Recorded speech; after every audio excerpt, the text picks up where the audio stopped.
Madame, Monsieur, bonjour et bienvenue dans ce flash de l'information sur Tunisnet TV. Et voici les principaux titres de l'actualité nationale et internationale. À Sfax, report de l'examen de l'affaire Hassan Dakeni au 24 décembre. Des habitants d'El Waslataya bloquent la route Kérouan-Silienne.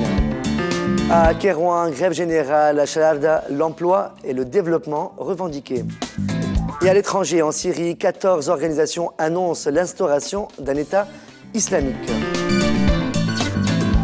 Le tribunal militaire de première instance de Sfax, présidé par le juge Mohamed Fawzi Masmoudi, a décidé ce lundi 19 novembre de reporter l'examen de l'affaire de la mort du martyr Hassan Dakeni au 24 décembre prochain.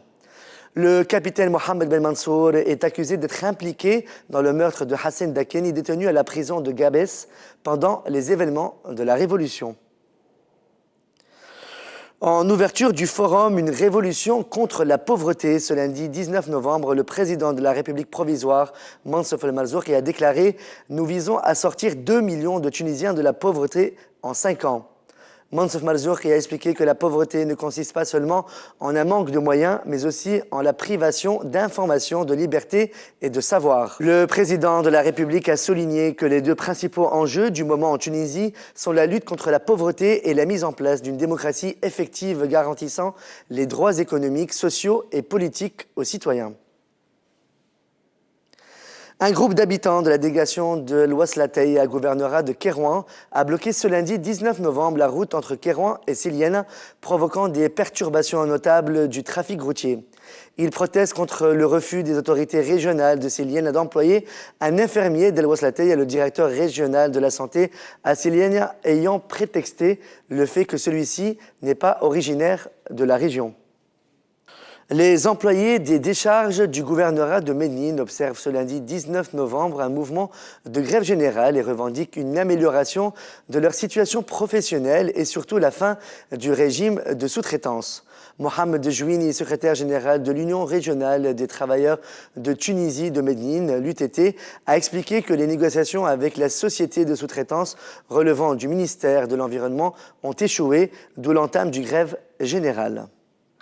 Les habitants de la délégation de Chalarda du gouvernorat de Kérouan ont observé ce lundi 19 novembre une grève générale pour protester contre la marginalisation et l'exclusion ressentie depuis plusieurs années, selon le témoignage d'un des habitants. Le mouvement de protestation a été entamé afin de mettre la pression sur les autorités afin que celles-ci se manifestent davantage à Chalarda, où les habitants revendiquent la mise en place de programmes pour l'emploi et le développement. L'association caritative Taraoun, présidée par le médecin Nejib Karoui, vient de lancer une campagne de collecte de dons pour la population palestinienne dans la bande de Gaza. Nejib Karoui a précisé hier, lundi 19 novembre, que son association est en contact avec une organisation humanitaire basée à Gaza et que la population a besoin de médicaments et de nourriture. L'association Taraoun peut être contactée au 55 216 216 ou au 71 964 7 90. Son siège se situe aux berges du lac. L'avocat Ahmed Belrive, membre du comité de défense des accusés dans l'affaire de l'attaque de l'ambassade américaine, a indiqué ce lundi 19 novembre que près de 200 détenus de la prison civile de Mornagay appartenant au courant salafiste menacent d'entamer une grève de la faim pour protester contre leurs conditions de détention. Ahmed Belrif a en outre démenti les informations selon lesquelles les détenus observant déjà une grève de la faim auraient suspendu leur action. Ceux-ci seraient en mauvaise santé et leur situation serait misérable, dénonce l'avocat. Les détenus seraient de plus en plus maltraités et négligés par les responsables. Le Front populaire a appelé ses partisans à manifester hier, lundi 19 novembre, à la Kasbah, devant le siège de la présidence du gouvernement contre l'accès de la Tunisie au statut de partenaire avancé de l'Union européenne. Selon un des manifestants, le partenariat rejeté par le Front populaire aurait de fâcheuses conséquences pour l'agriculture, l'industrie et les petites et moyennes entreprises tunisiennes non concurrentielles. Désastreux sur le plan social, d'après le même témoin, le partenariat impliquerait sur le plan politique la normalisation des relations avec l'entité sioniste.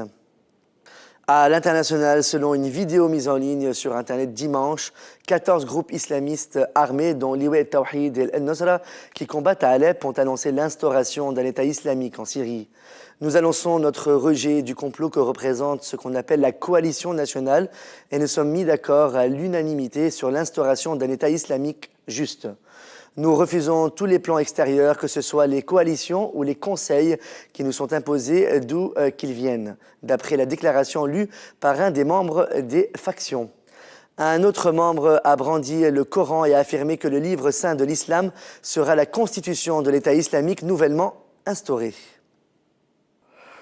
Le ministre israélien des Finances Yuval Steinitz a déclaré ce lundi 19 novembre sur la radio de l'armée israélienne que l'entité sioniste donne 36 heures au Hamas pour cesser les tirs de roquettes avant d'étendre son opération dans la bande de Gaza lancée mercredi.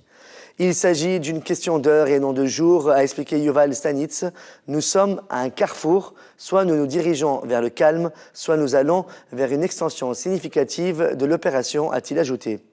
Israël exige du Hamas l'arrêt pour plusieurs années des tirs de roquettes et du trafic d'armes dans la bande de Gaza, rapporte Russia Today. C'est la fin de ce flash de l'actualité sur Tonosna TV. Merci de votre fidélité. Excellente journée à vous. On reprend avec le plateau de la matinale. À demain.